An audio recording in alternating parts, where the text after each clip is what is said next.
This weekend, we sell some games, we rent some games, and with some help, we even beat a game. I'm Ryan. I'm Andy. And this is Weekend Rental, episode 226.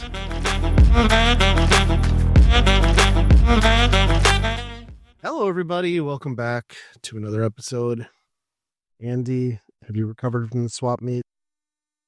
Yeah, I think so. I haven't done much. I brought my games back in, and they're still in the tote. Don't want to look at what I didn't sell. Does that make sense? My wife asked me today when I was going to put my stuff away. I was like, yeah, at some point it's still just sitting in the living room. So for our listeners, we went to Mobile Game World. Friends of ours put on a swap meet in St. Cloud, Minnesota. And Andy and I both went there and sold some stuff, met up with another buddy of ours. And it was a good time. It was very warm in that VFW, and they crammed tables in there like sardines. So it was a little hectic and hot. Yeah, on top of being 30 outside was probably 30 degrees warmer than average for this time of year as well. So it was surprising that it's not normally that many people 70. came in. Yeah.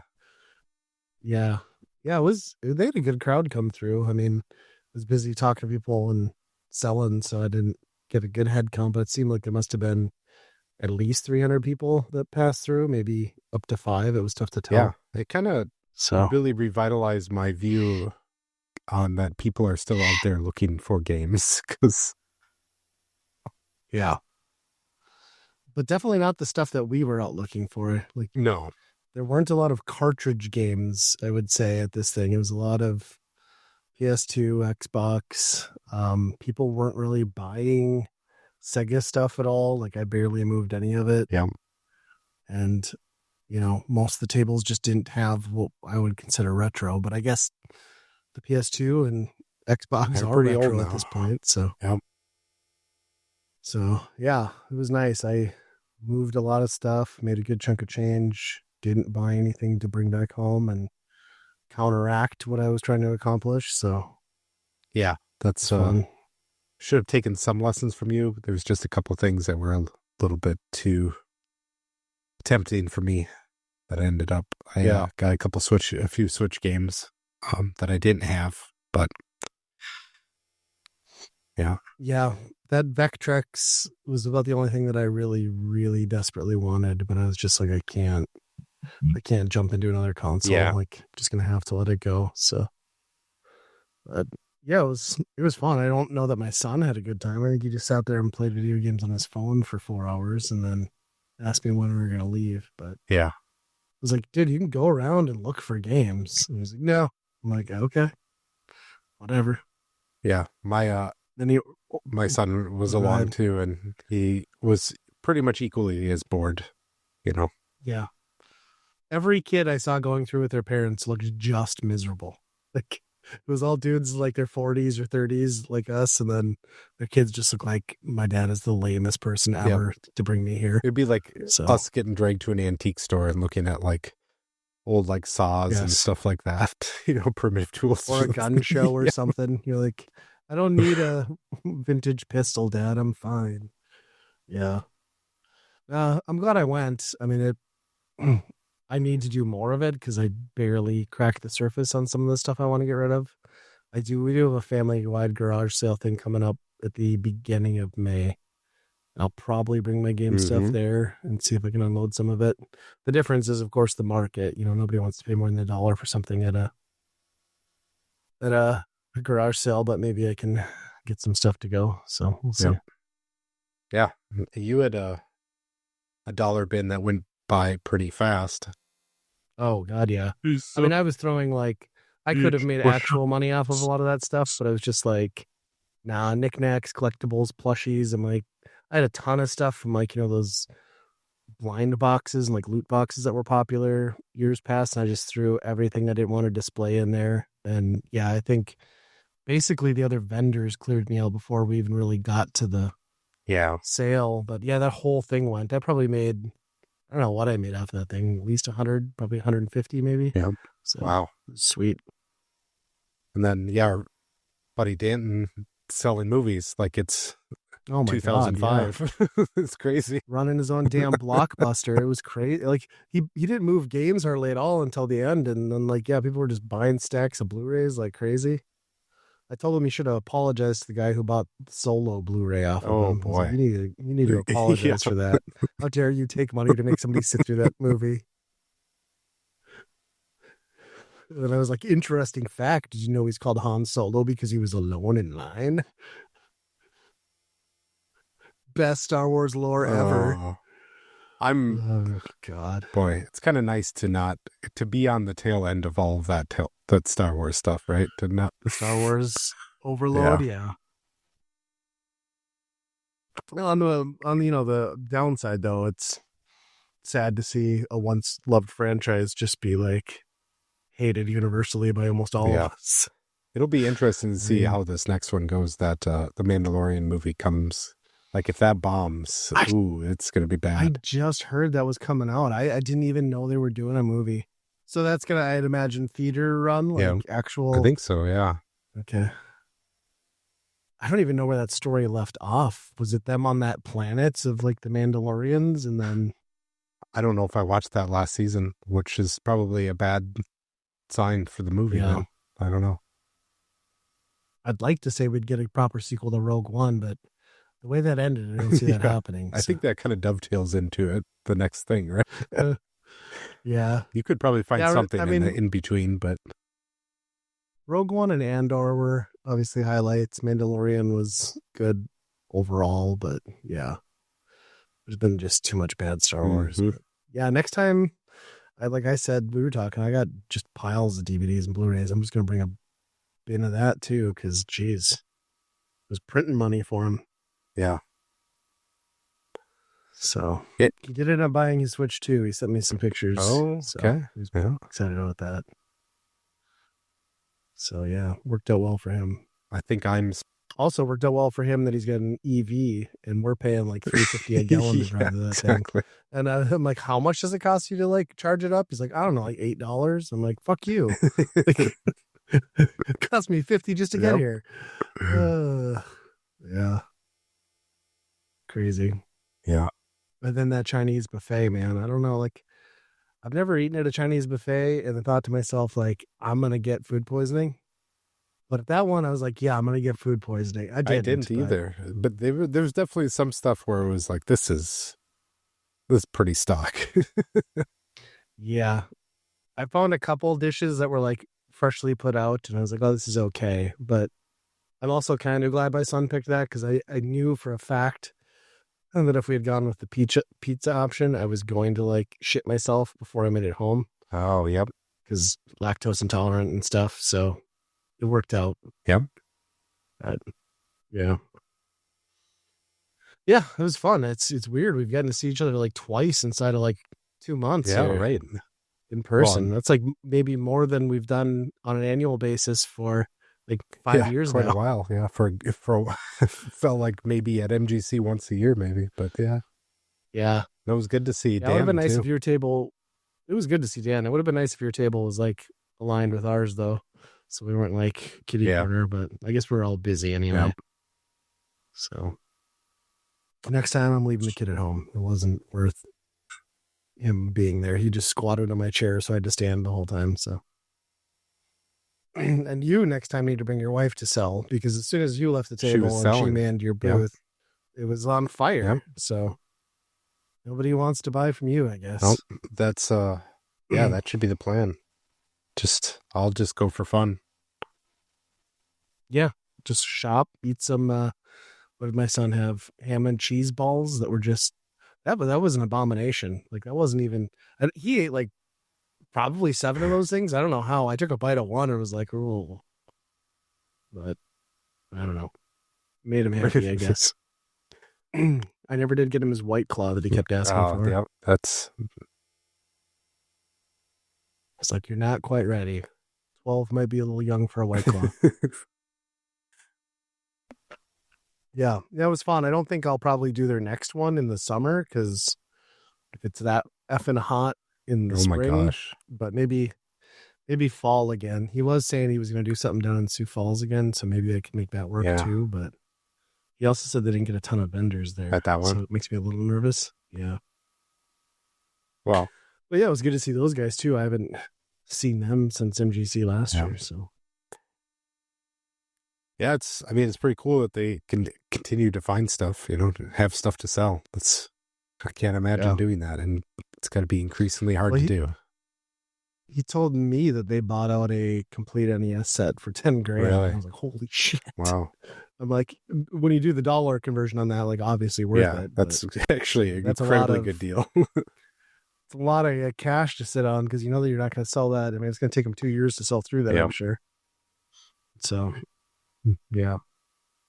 Yeah, their booth is always well stocked with good stuff. I didn't see a lot of like the rare collectible accessories this time and like box stuff from them, but might have just been something they're saving for larger conventions too. So, yeah, good time.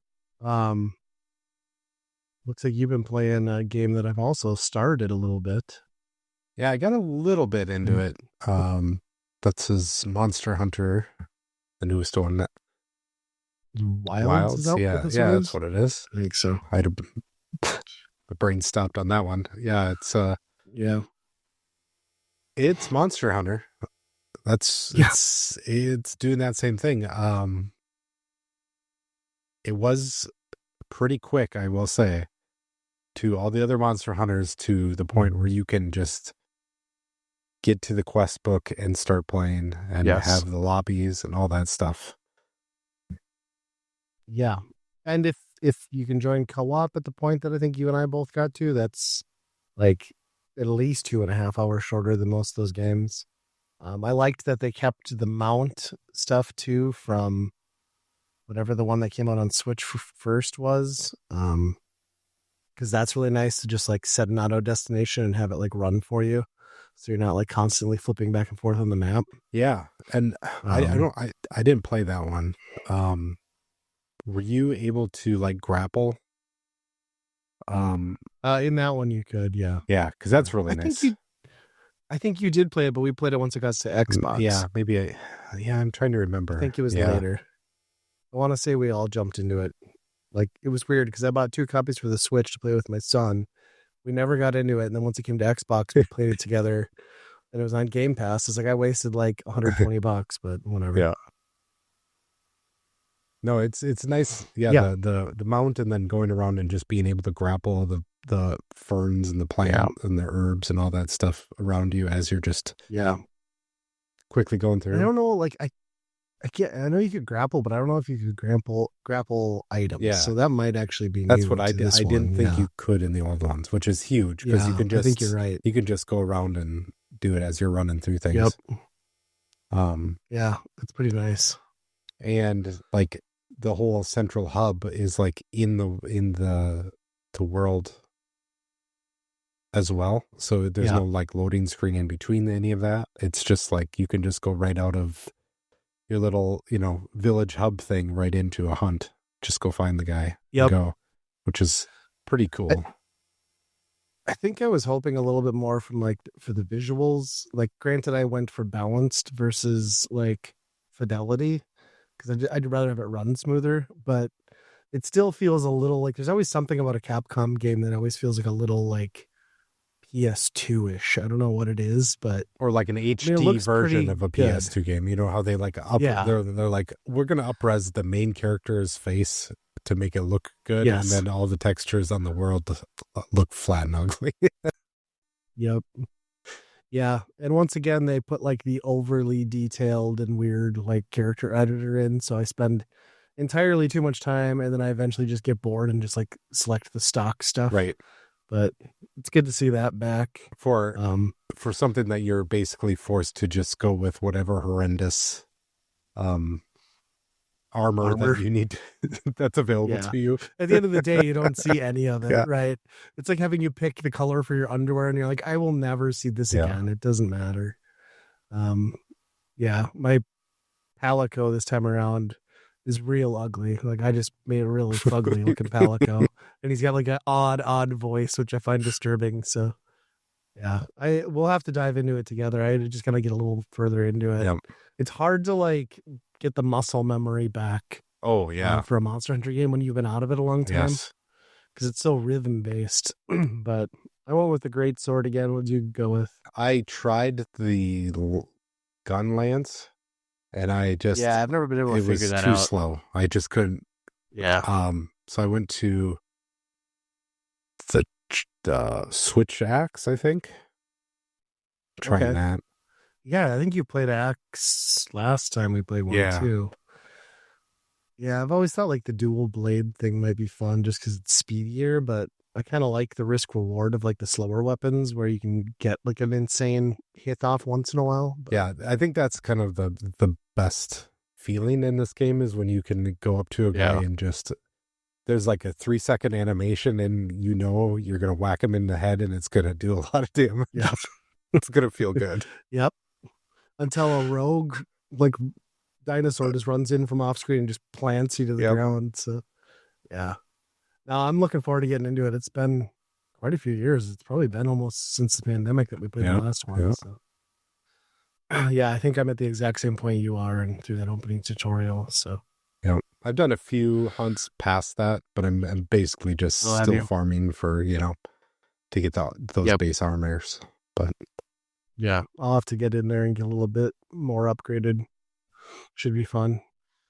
Yeah, I haven't played multiplayer to know what that's like yet, but we'll have to try it out. Hopefully the matchmaking is like in menu and doesn't require like the boards. Like I hate having to run to the boards. It probably does still, but yeah, I don't think I've really played. Well, I'll talk about one game I played, but I haven't played much in between except for our weekend rental, which we'll get to later. And then I've been just grinding out Vampire Survivors again on my phone, of all places, and still liking that. So I unlocked the adventure mode and I've been working through that, and I've cleared like the first adventure mode. Now I'm on to the second one. So kind of fun. I hadn't done any of that stuff before. Do you know if the Castlevania thing is out yet? Yeah, I think it is. It's a few bucks for it, and I didn't want to buy it on my phone. I figured at some point I'll buy it on the Xbox because that's where I've played the most outside of the phone. So it's just kind of a convenient phone game when you've got nothing to do. Yep. So yeah. I have been watching some movies though. I watched that, I think it's pretty new in theaters, but I found it on Plex, and it's that Good Luck, Have Fun, Don't Die, which is a really cool movie. It's got like a 2-hour runtime, and it's kind of like, I don't know, Terminator-ish in a way. It's like AI went rogue and like killed humanity essentially. So this guy just like travels back in time, and he's just been repeating this loop of arriving at a diner, trying to put together the right group of people to complete a mission in the next like 90 minutes or whatever. I don't know how much time they have, and then like succeed in disabling the AI. And it gets really fucking weird in some really crazy ways. And then there's a lot of just good like oddball humor in there too, and a lot of gore. But yeah, it's just kind of funny too, because like the main guy who's going back in time, he all these people that are with him, like this is their first experience, but he's like done this hundreds of times or like whatever.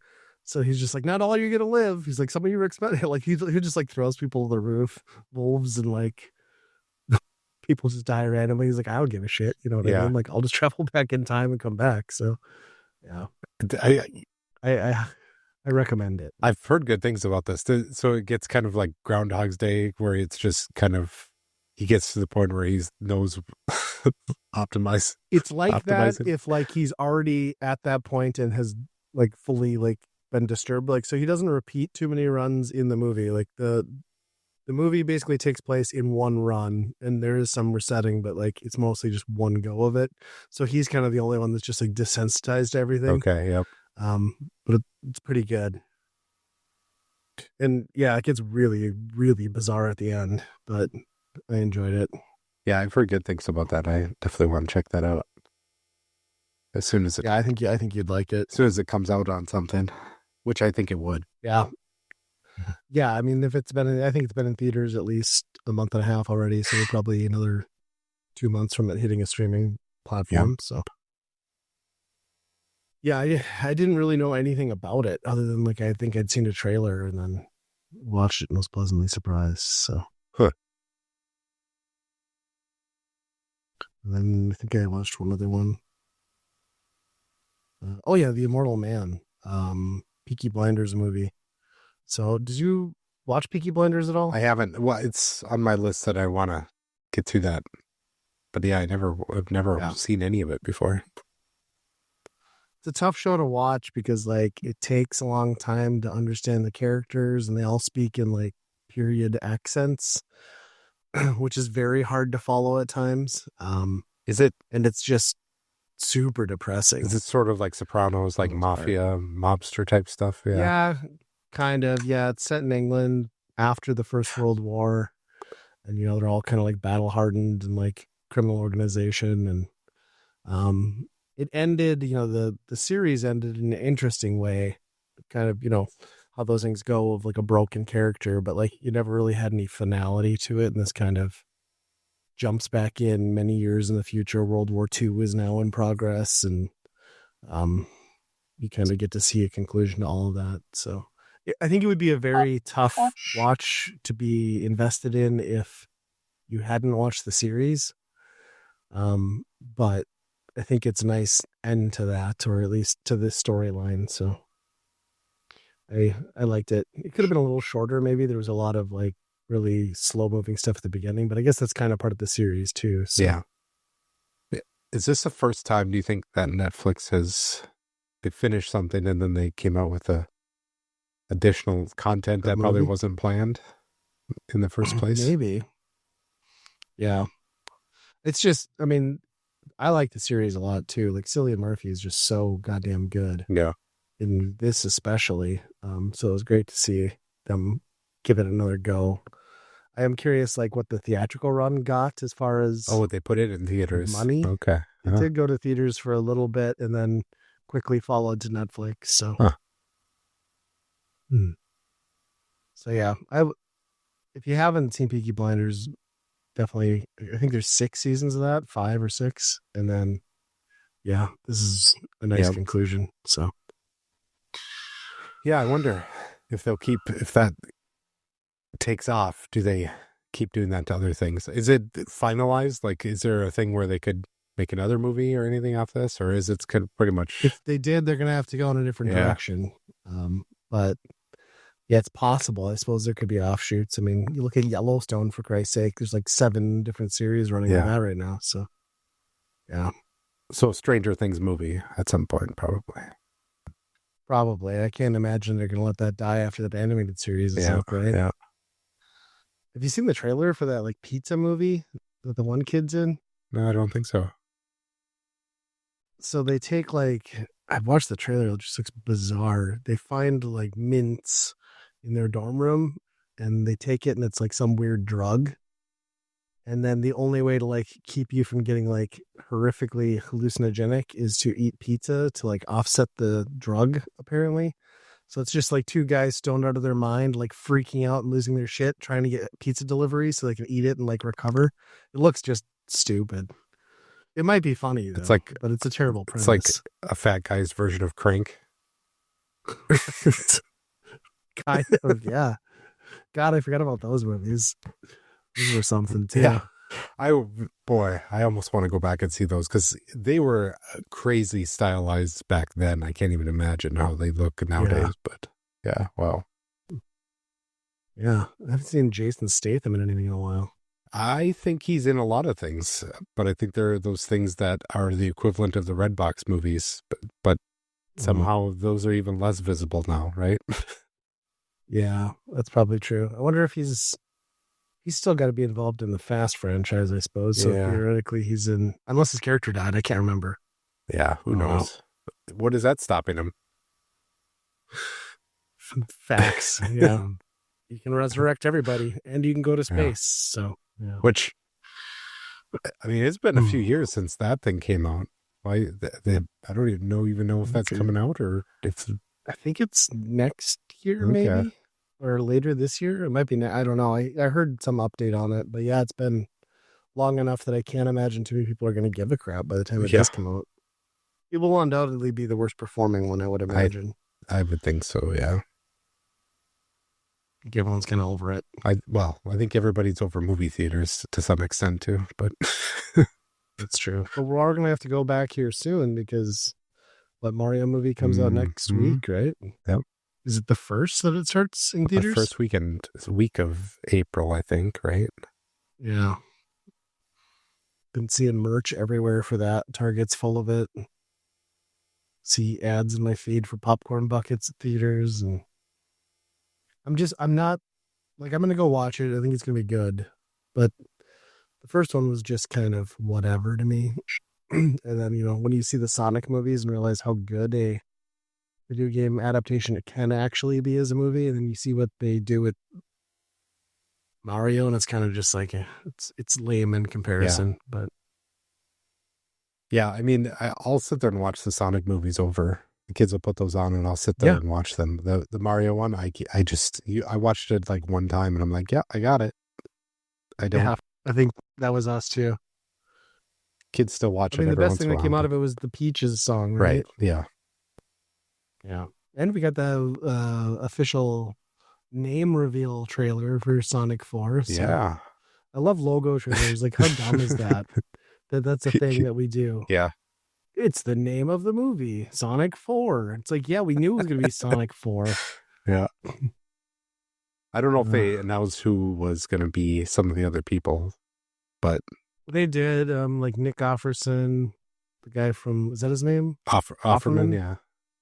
Yeah. Trying to think of the others, but yeah, we did get like 3 new cast members. Yeah. So.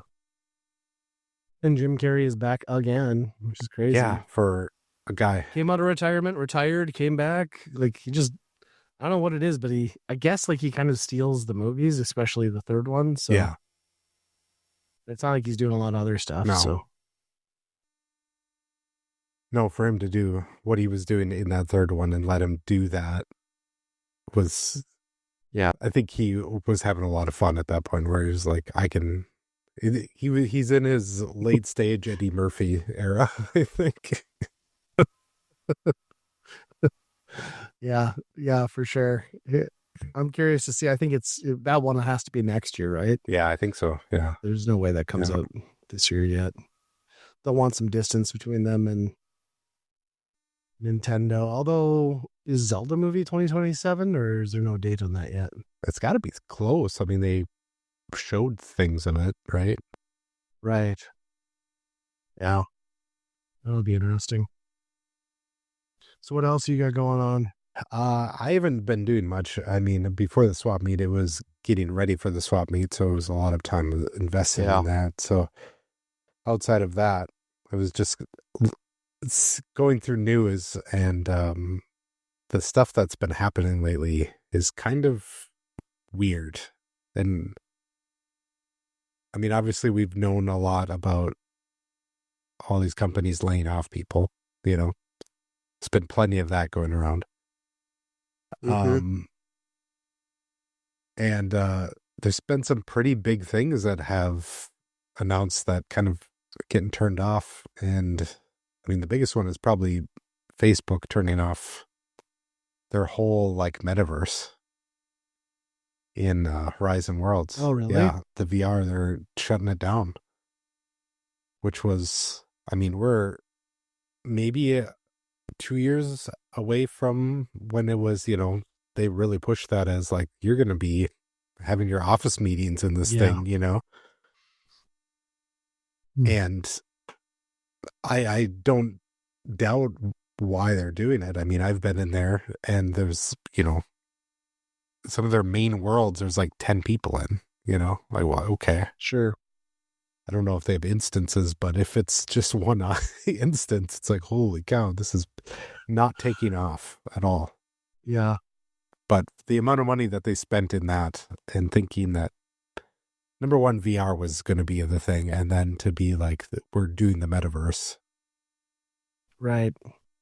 There's this thing, though, where it's like every 5 years, somebody thinks VR is the future. Yep. And then it never is. Right. And 3D TVs are you know what I mean? It's like, it's the thing that never really gets off the ground. Yeah. And it turns out all of those are because you have to put something on your face or on your eyes. And that's usually the problem where people are like, this is stupid. I don't want this on my face. Yeah. And I think that's what VR is. If you got it down to just glasses, maybe, but even then. Yeah. If you could just even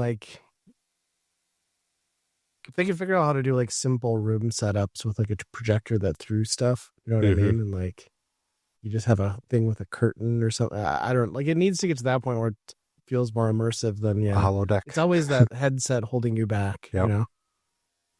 Yeah, we have to start building holodecks in our houses. We should, yeah. Yep. Yeah, I think that's the biggest one that, I read that they spent $80 billion trying to get up to this thing, and when they rebranded everything too, I'm sure that wasn't cheap. Yep. So yeah, a few other ones. Fortnite was talking about how they were shutting down. Well, first they were laying off 1,000 people, and then of course they've raised the price of V-Bucks because supply and demand. Digital currency costs more now, I guess, but right. It's oil prices. But they also announced that they were going to shut off a couple of modes in Fortnite, which was interesting because I thought that was kind of the direction that this was going to go into, that they were going to try and be the one-all app for all games, right? Yeah, it seemed like they were trying to be Roblox, right?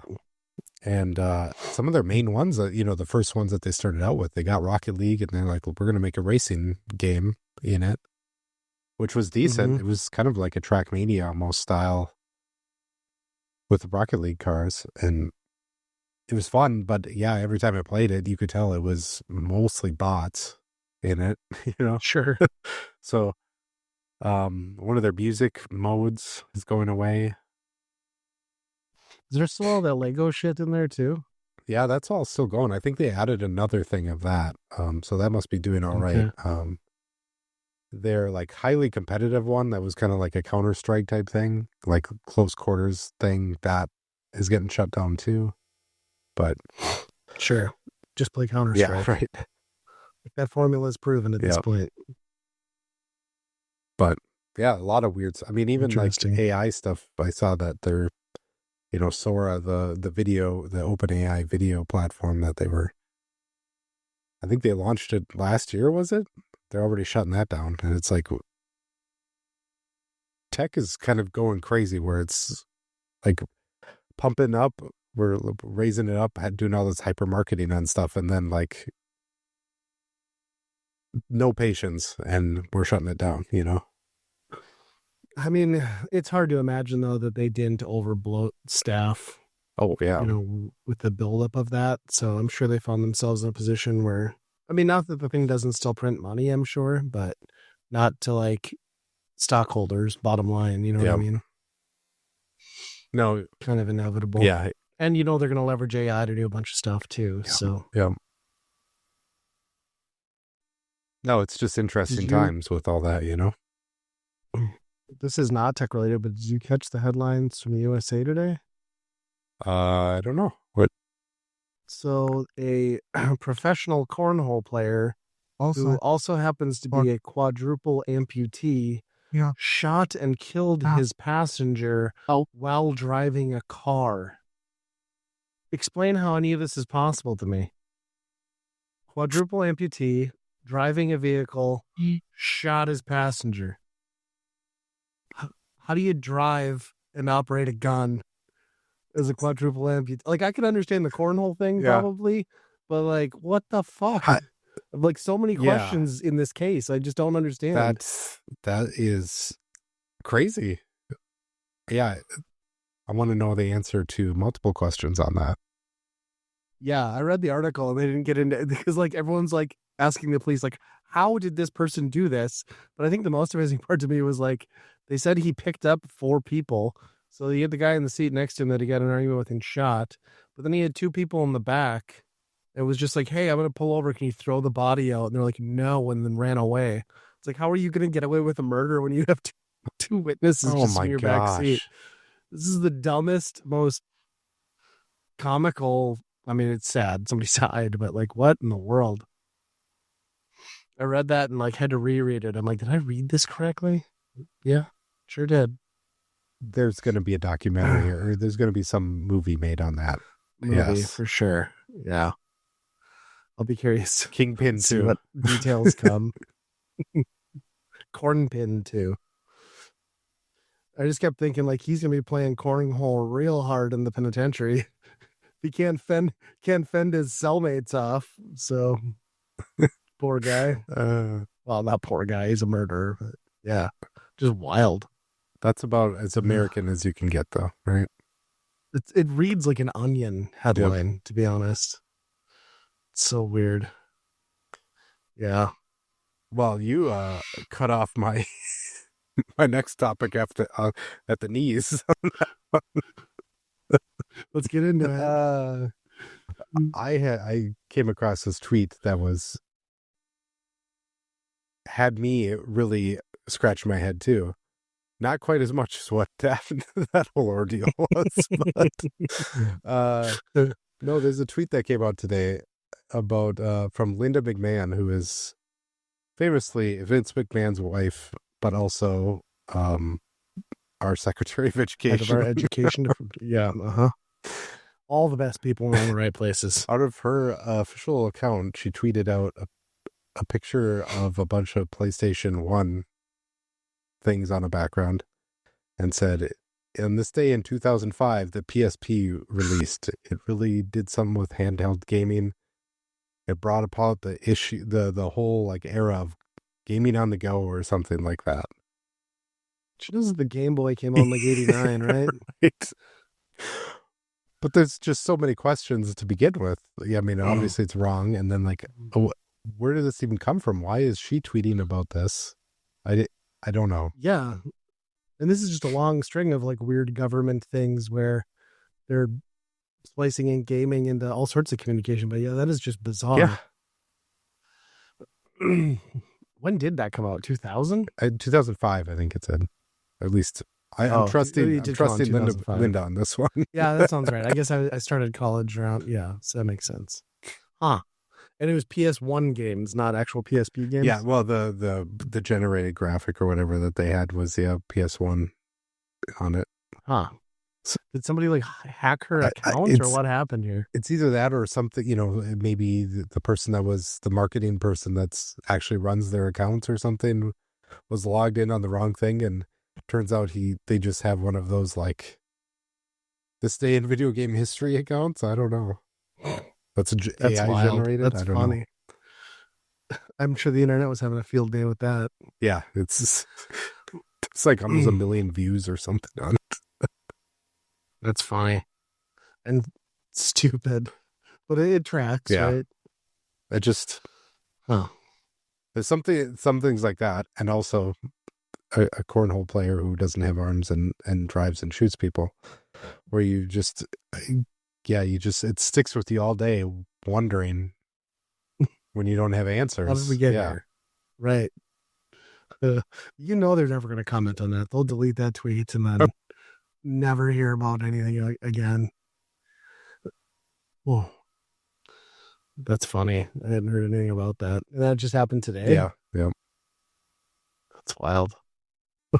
So by the time this podcast comes out, it's old news. It's gone. You probably can't see it. Right. But yep, it's in the zeitgeist at this exact moment. Someone will have screenshotted it and reposted, I'm sure. It's funny. I didn't know she was such an avid PSP gamer too. It's really when, gaming on the go took off. Apparently. Were there like WWE games and like that stuff? I can't remember there had to be a wrestling game, right? But I bet there would be more on the Game Boy. For sure. The original Game Boy alone has like just a pile of them. They're all hot garbage, but yeah. That's funny. Does that get us to staff picks? Yeah, I think so. All right, I'll let you go first. Yeah, this is something that I don't know if you've had it for a staff pick. I know you've talked about it on the show and how good you've got it. I finally got around to it. That's usually how this goes. You watch it, you get you're like the influencer who gets first peek at everything. So yeah, well, I've been watching and playing a lot of your recommendations lately too. So I got through season 1 of Star Trek Strange New Worlds, which not only you has also said it's by far the best one out of this new Star Trek stuff, because it's the most like the old Star Trek, where it's they understood the mission. Yes, weird things happen. It's self-contained for the most part about some weird anomaly that happened, or even in season 1, I mean, there's like one where there's like they all get turned into a storybook thing, which even in Next Generation is such a weird Next thing, Generation. Yeah. But I do appreciate it still has somewhat of an overarching story as well. So when you're binging it, it kind of pays off in that regard too.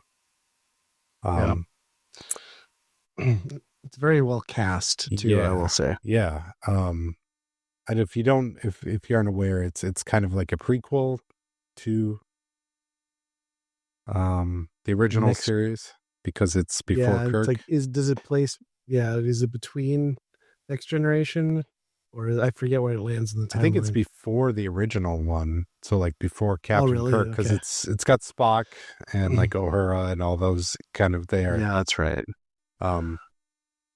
Yeah, so it's before that. We're very early original Enterprise stuff, I think. Yeah. I don't know the exact timeline as well as most Trekkies probably do, but they're screaming at you right now. Exactly. And me. Yeah, like we were talking about, why is Captain Pike living on a ranch in Montana or whatever, Yeah. It's a weird way to start that show, and then to be never see anything like that type of Earth or view for the rest of the season. It's all in a spaceship. Yeah. It's kind of crazy. Yeah, I don't think they revisit it in the series too. Like, it's certainly not like an Earth of that style. Yeah, I really like that show. I just don't know if they've thrown the towel on it. Like, I don't remember how it ended. I watched all 3 seasons, but it was really good. So I was hoping it would continue on, because Star Trek Discovery was an abomination. I quit watching that pretty early, and I've heard that new Starfleet Academy thing is just atrocious. It's like a CW type thing, right? From what I've heard, it's like, and it's not good. I think all of these kind of suffer from this one, no exception either, that they don't sanitize it in a way that those old ones do, where it's like very timeless for the most part. Yep. They use a lot of our current slang in it, and it's like, that kind of takes you out of it, where you're like, okay, these people are, our culture and our language in the moment right now would not be what they're talking like at that moment. But yeah. Well, at least they didn't run around saying like Riz and stuff, so I guess Riz had come into the equation when those were made, I guess. So you going to continue watching it then? Oh, yeah. Yeah, I think I'm going to keep going on it. Do you have Paramount? Yep. Where do you watch it? Okay, you do. Yeah, I saw that whole thing where they acquired BET, so we're going to get all sorts of Tyler Perry shit, and then it's now merging with HBO Max too, so Paramount Plus is going away, and it'll all be one thing, Max eventually, which I think is good, because I think those 2 platforms have the least depth of library. So merging them into one thing that's like maybe all right is okay. Right. I'm curious on what that's going to do for pricing though, because I just renewed my annual subscription to Paramount. So yeah, Paramount is kind of weird already, because it's basically just the Star Trek things, because that's what that's my main thing I watch on there. Yeah.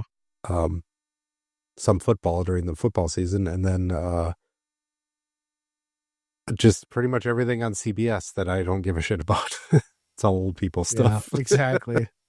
Well, and it was nice when they first launched it because I actually got like you get your local affiliate, the CBS station, so you were getting like news and everything. But now they like tweaked it in a way that like it's not that anymore. You're still getting like, series that way. But yeah, it'd be nice if they had gone back to like actual programming, so you're getting your regional like sports and news. But not that I watch that often, but if I wanted to, so they don't put a lot on there for content. Like there's never new. Like I don't think Paramount puts out much for movies. It's pretty rare that they've got a movie that's exclusively streaming on their stuff. So yeah, I mean they really hit it big with Sonic. With Sonic 2 was like right on there. Right yeah, away, right? that was probably one of the main thing. Yeah. I wonder how fast that whole HBO and Paramount merger is going to go through. We'll see. Right.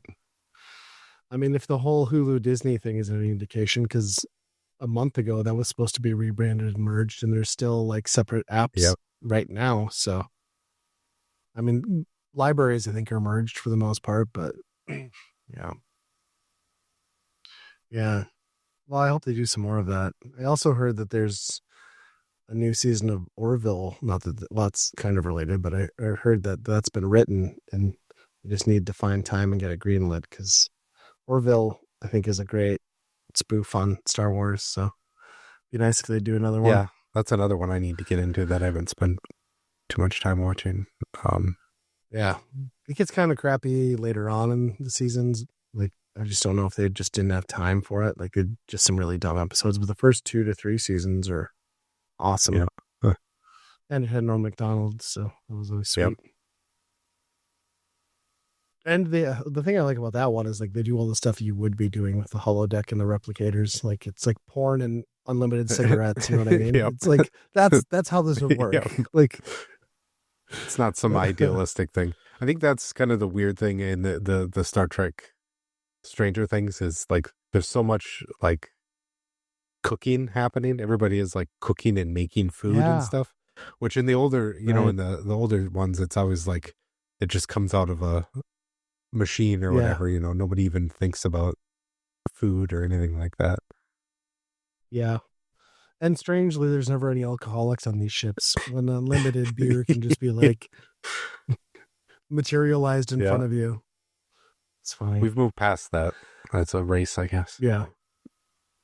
Getting drunk for fun isn't needed in the future. And Star Trek really has gotten to the point, though, where, all that stuff, like, especially the old ones, where it's so idealistic that when that came out, you had faith that you're like, oh, someday we're, as humanity, we're going to get to that. And now it's just a satire on that. Like, this is right.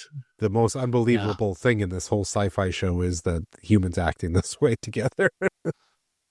Well, isn't that like a through line at some point in Strange New Worlds too, where they like explain that once they solved the the materializer and like the resource thing, like it solved world's problems. Like hunger was no longer. I'm like, we didn't need money. That's not how that would work. That it would be for the elite. Like Elon bullshit. Musk trademarked it, so everything runs through that. And yeah, so dumb. Yeah, it's like good luck.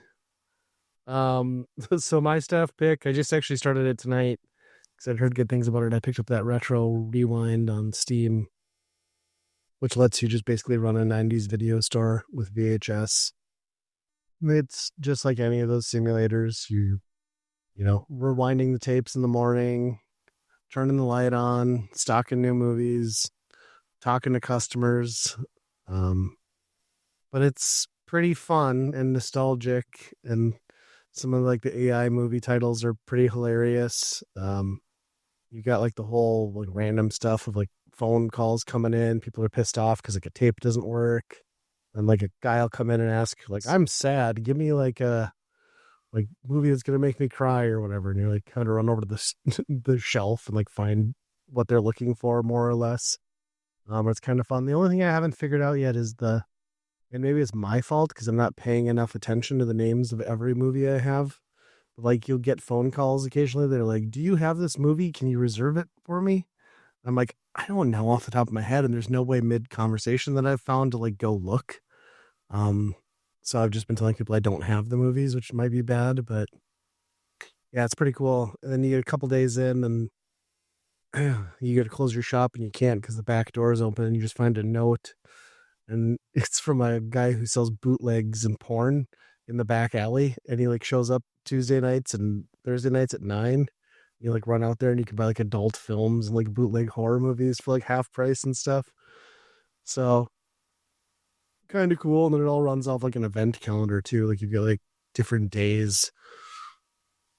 We'll drive different promotions or like different holidays. We'll have people looking for certain types of movies, which I've just kind of touched on. I haven't gotten far enough into that yet, but I'm curious to see how much it'll expand, because you start out with like a pretty tight shop. I assume at some point you'll be knocking down walls and like building different areas, but yeah, it's a lot to manage already, and I'm only like on day 4, so I'm hoping I can hire staff pretty soon here. Yeah, I think with a lot of those, you really have to nail the pacing on like how you upgrade. Like the last one when I played it, we fell off immediately because we were not. You'd spend days and not get anything new, so that's just terrible pacing, I think, as far as that goes. And then it gets to the point where like, okay, I'm sick of handing out change to every person. Yes. So like, let's get an upgrade that does that, like, or an employee or whatever. Mm-hmm. So there's a lot of that where it's interesting. We're in a spot where we're like, games that just, make a lot of like inconvenient things for you to do. And right. The whole thing to do in the game is basically to wipe away those to make it more convenient. Yeah. Yeah. This one's nice just because like it's the nostalgia aspect of it. But yeah, it's got all the annoying things like, the asshole customer who comes in and buys like the $3 movie and gives you like a 50, and you're like, God damn, I gotta come out like $43 and like whatever cents. Like, you're such a dick. I haven't gotten to the point where I've had like disgruntled like customers in my face yet, but I'm assuming once I hit some customers that come in and have late fees, I'm gonna get like screamed at. So that should be fun. And like the overall aesthetic on this one's pretty good, except like the humanoid characters have like weird buggy looking eye. Like they're kind of unsettling. I'll say like I don't like the people, but luckily you don't have to look at them too long. The real joy is just like the absurd movie titles and stuff, I think. And it looks like it'll expand in like a whole arcade sort of situation too, but I'm sure it will be one of those things, like you said, eventually I'm going to hit this wall where I'm like, okay, I'm not having fun with it, but for now, for my $20, I'm enjoying it quite a bit. Yep. So it's a good one of those. I don't think it has online multiplayer though. I should check it. I think it's pretty newly out, so maybe they'll add that, because that's where it gets real fun, I think, when you can like F around with a few people. And I have to imagine the scaling on that has to be pretty tricky to do, because you have to keep 2 people busy then to feel like they're actually doing something, right? Yeah, I mean, they throw a lot at you right away, because it's like constant rewinding of tapes, like getting them back on the shelves. Like I early on, I'm already like ready for help, so we'll see how it goes. Huh. And I named the store Be Kind Rewind. Oh. I should have just called the weekend rental, but I didn't. So, because I want to sell tapes during the week also, and it seemed counterproductive for marketing. So, and people still don't rewind because they're assholes. The horror genre, very popular at my store. So everybody knows that's where you go. Well, you got the bootlegs, so I do. Both porn titles are currently checked out. So sinners. I was telling you, Andy, before the show, like the title of one of the porn or adult movies I got off the bootlegger was "His Inmate's Too Big." I'm like, that's hilarious. So I think there's something weird about like that. If you were like worked at a movie store and you knew the people that went in there, oftentimes you would probably see those people around town still and be like, "Yeah, I know you.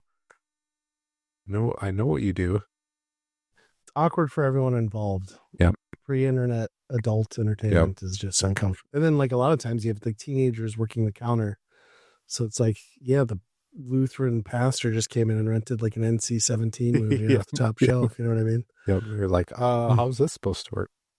That and like, when you had to develop film back in the day, like knowing what other film was like, this is kind of creepy. Oh God, I never like traumatized. Had like, the disposable cameras and went on spring break trip to Mexico. Like I remember some of the pictures I took. Like I don't remember all. Like I know they weren't gratuitous in any way. Although there was a shot of someone's balls, but it's very zoomed in and they didn't catch that one. Like I went to get the film back from the shop after they like processed it. And the lady's like, that's the one. And they literally printed like 7 pictures out of my roll and then like put a note in there, like next time find someplace else to develop nudes. I'm like, well, fuck you for one. Cause like, I know there weren't like nudes in there, but also like, Jesus Christ. Wow. Like asshole. I'm sure there was like a wet t-shirt contest picture or two without a doubt, but like, that's a little different. So yeah, felt real good walking around town after that one. See, they know. That's the guy. Right on the cusp of digital. I just couldn't afford digital at that point. And we were expensive. So, yeah. So I'm the perv around that area, I guess. Although it was Valley City, North Dakota. So by any measure, I'm still like a normal human being compared to most of the residents of that city. So. There actually was a place that you got your nudes developed in Valley City. You just went to the wrong place. Probably. The mistake was I just took it to like the local shop, and I probably should have just driven like the 20 minutes to like the nearest Walmart where like they just nobody gives a shit. So it just happened to be like one of those places that was like, the pharmacy / convenience store / not convenience store. That'd be kind of weird, but you know what I mean? Small town shop. Yeah. So yeah, I'm probably on a wall somewhere. Perv. Don't develop these photos. Good thing you don't have to worry about that anymore. I know. The sad thing is, like, I know there wasn't, unless someone took my camera, which is entirely possible. Because I went on, but like, no, there was nothing that bad. Yeah. Come on. Trying to defend myself so I don't sound like a pedo. It's great.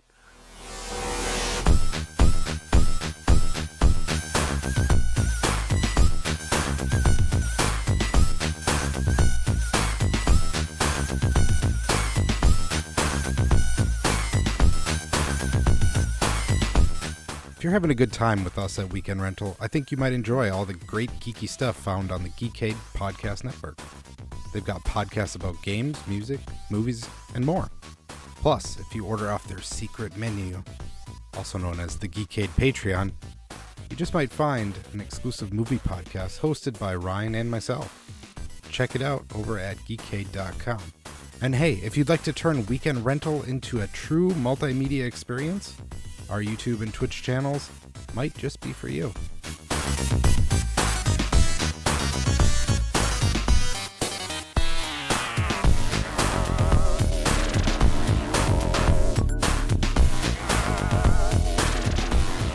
Well, with that, should we just move on to Weekend Rental? We're going to get into more hardcore stuff, you're saying? More hardcore, yes. Oh God, good segue. Yeah, so our Weekend Rental, of course, we pick a game for a given system. Andy and I will play it and give our opinion as to whether we would buy, rent, or burn that game. System this go around is the Sega Genesis. We're talking about Contra Hardcore or Corpse, however you want to pronounce it. Yeah, I don't know.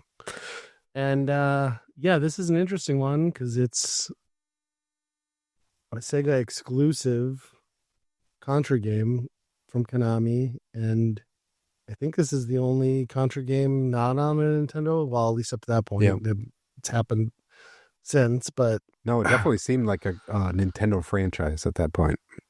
Yes, very much so. And it's a weird game. Like it's kind of like a mashup of like Probotector, which is what Contra had been overseas, so that it wasn't like people killing people, and what we think of as Contra. And this came out right around the time as the Contra on Super Nintendo too, right? Like they were pretty closely I think dropped.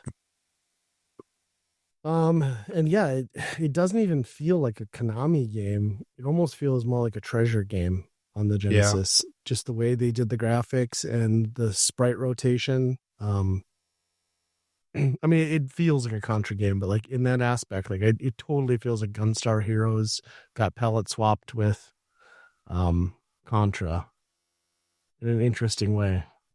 Yeah, and just I mean, there's 4 different players in this one. Yeah. And each of them have multiple weapons that they each are exclusive to, and you hold on to them. So like you can switch in between them, which I mean, obviously I don't think it did anything like that up to that point, and I don't know after that. I guess I haven't played many Contra later than this either to know. Yeah. But it's definitely an outlier.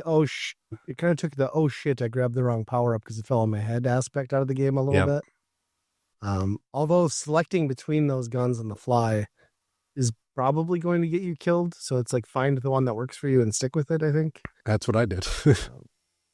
And for me, it was the auto heat seeking one, and I just never switched off of anything else. That was it. Maybe a bomb once or twice, but yeah. Yeah, exactly. Brutally hard though. Like most Contra games, I feel like what's different with this one though is I'm so used to NES Contra games. That's kind of like what I like where there's some pacing and memorization to that. But this is just like some of that goes out the window because like I think of like that monk. I don't know if you get to the gorilla stage depending on like what path you picked, but like there was just like an endless onslaught of 40 dudes coming at me nonstop until I made it far enough across the screen. It's just like, how do you prepare for this? Yeah, it's brutal. Even, I mean, I think I did a lot of rewinding, and I did make it through this game. Yeah.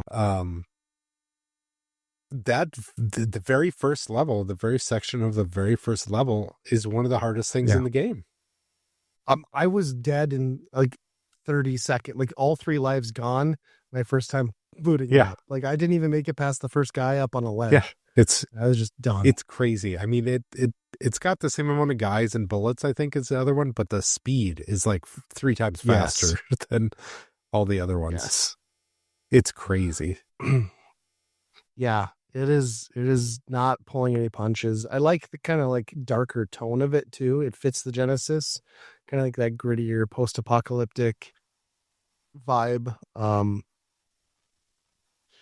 yeah, it feels very high stakes from the get-go, and all the boss encounters are just like ridiculous and like screen filling, which I think is kind of what they geared more towards too on the Super Nintendo version of Contra. But yeah, I really got into it. Like there were a couple things that I think were bullshit, and like boss encounters where there were just patterns that were absolutely unavoidable. Like if you hadn't stocked up enough lives, you weren't going to progress past that. Unless I completely missed something. There was a couple of those that I ran into too. I'm like, I don't know what you're supposed to do there. For the most part, I think like they did a good job with like patterns and timing and like, you know, leveraging your moveset to give you enough time to like think through things to avoid a lot of cheap deaths. It was just a lot of the constant onslaught of enemies that catch you up if you're not paying attention.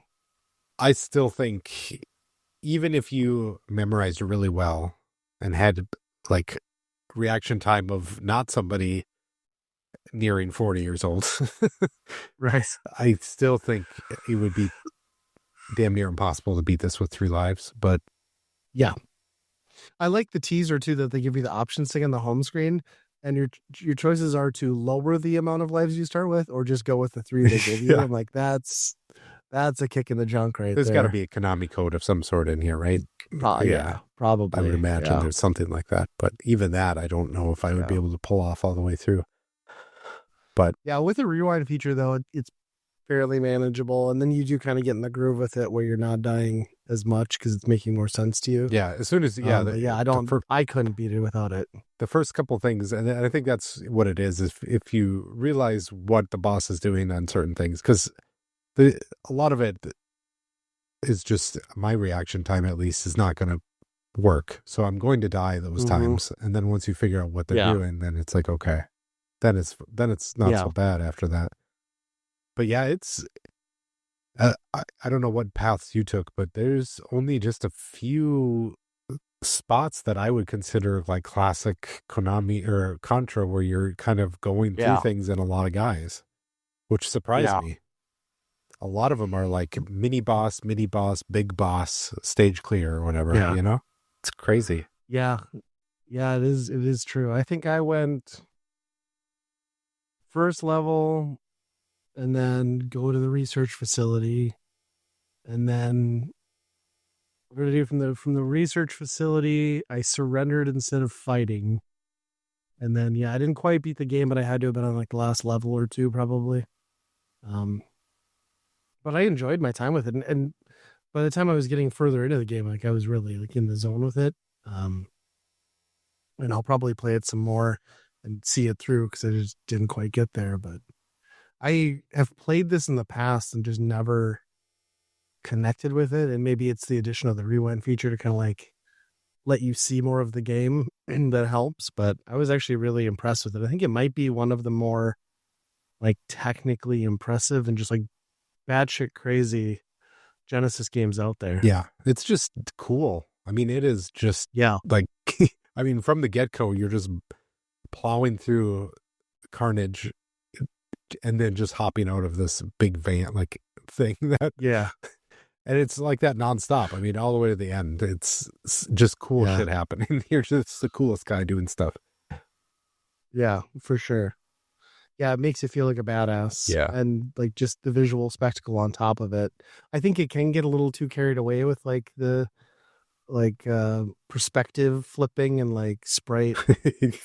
Like the sprite work can be a bit much, like almost nauseating in certain segments, but like it's also just fucking impressive that they're pulling off these like pseudo 3D elements, and the frame rate is not dipping at all. You know what I mean? Which I think on the Super Nintendo one, that's a pretty big issue, I think, right?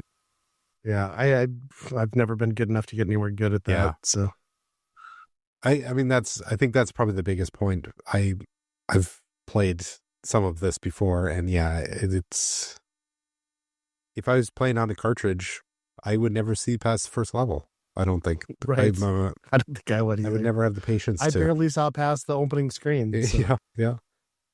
So I don't think I would ever have the patience to even try to keep going farther on that, because the bar is so high right at the beginning that it is so deflating that I don't think you could be like, I can get through this. It's a bunch of bullshit right off to the beginning. But right. Yeah. Do you think they intentionally like were taking a jab at Capcom and like making the professor look like Dr. Wily? Yeah. Because it sure seemed like they were right on the nose of that.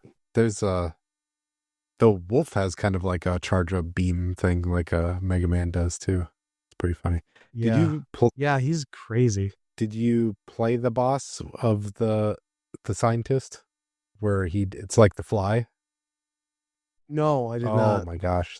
You missed out on that. So there's the scientist reveals that he's actually in on it. He's a bad guy too. Yep. And you fight him, and he brings you down to like this like fly thing where there's two little sections that two enemies go in, and then they get combined into one thing. That's awesome. So it's pretty cool, like seeing all these different versions of like some of the enemies that you've seen so far, but they're actually like combined into other thing. And then he ends up making some terrible thing that grabs the scientist and eats the scientist. And then you're stuck with beating, because it's the main fighting boss. That thing. It's just cool touches like that. Really like, wow, this is pretty cool. Yeah, very heavy in the sci-fi. Like that's the one thing that's very unique to this one is like it is such a change of tone from what you thought Contra was up to that point. This has got to be like a really expensive game on the Genesis, right? Yeah. Like $100 or especially complete, I'm sure. Yeah. It's not one you saw or heard a lot of, because again, like you think Contra, you think Nintendo, but it pushes the hardware and does some amazing stuff. Yeah, music's good. Like even all the dialogue is like campy and dumb and fun and all thought out. What's the main bad guy's name? I forget. Like he kept reminding me of a song. Banatham or something like that. Is that what? I don't remember. There's a couple of guys in there that I wasn't paying attention too much, but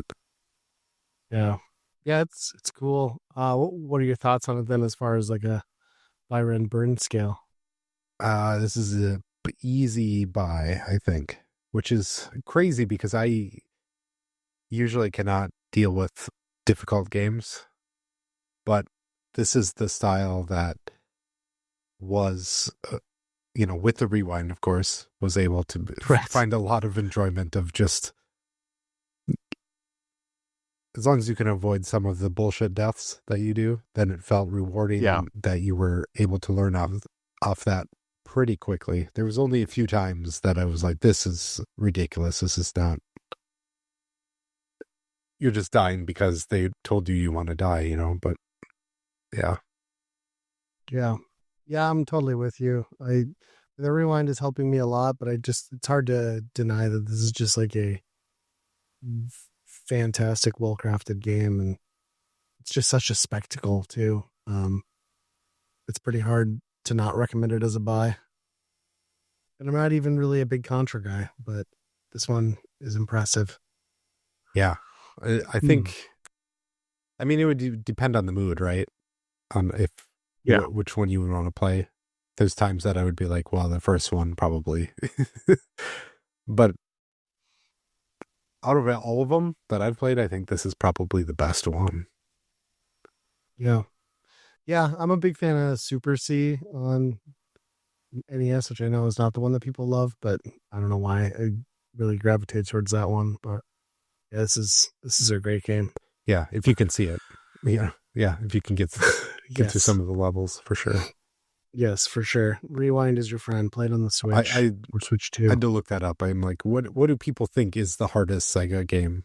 And yeah, it was like on every single list. Contra Hardcore #1. Contra Hardcore. It's in the title. Yep. So yeah. That's funny. Well, I guess that gets us to the end of yet another episode. It is. You can reach out to us with your favorite Contra game at weekendrentalpodcast@gmail.com. And make sure you check out the Geekade Patreon network, because we also do a movie podcast. We're about to record a podcast about that right now.